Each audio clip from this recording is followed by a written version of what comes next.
Assalamualaikum warahmatullahi wabarakatuh.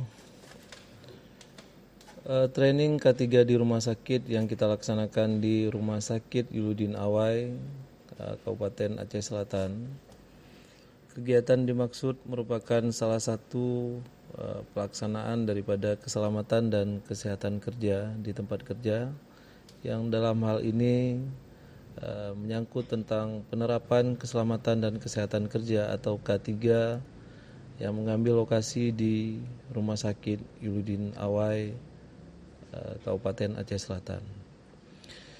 Penerapan kegiatan dimaksud adalah untuk meningkatkan penerapan aspek keselamatan kerja, dalam hal ini mengambil tempat kerja di rumah sakit.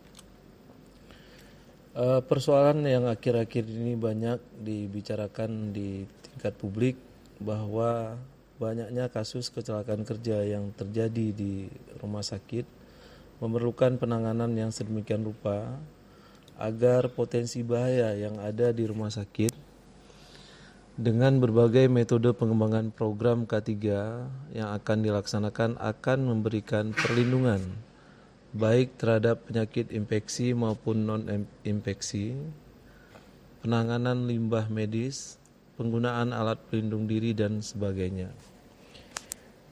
Tujuan daripada training K3 rumah sakit adalah memberikan pembekalan dan pemahaman kepada peserta dengan harapan yang pertama, setelah mengikuti training K3 rumah sakit ini, peserta yang terlibat diharapkan mampu untuk mengelola sistem manajemen kesehatan dan keselamatan kerja di rumah sakit. Kedua, peserta mampu membuat, mendokumentasikan serta merencanakan program-program K3 untuk disosialisasikan di masing-masing instansi demi meningkatkan kepuasan dan kepercayaan pelanggan. Ketiga, mampu merencanakan dan melakukan perbaikan terkait dengan sarana dan prasarana safety di rumah sakit, serta mampu mengefektifkan kegunaannya semaksimal mungkin dalam menangani sekaligus mencegah timbulnya kecelakaan kerja di rumah sakit.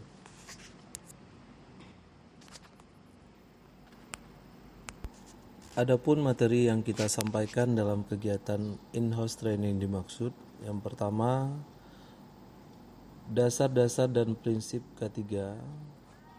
Kedua, peraturan dan perundang-undangan keselamatan dan kesehatan kerja di rumah sakit.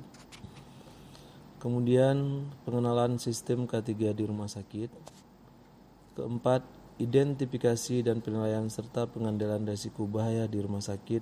Dan terakhir, diikuti dengan praktek dalam penanggulangan keadaan darurat, dalam hal ini pemberantasan api di rumah sakit. Demikian, wassalamualaikum warahmatullahi wabarakatuh.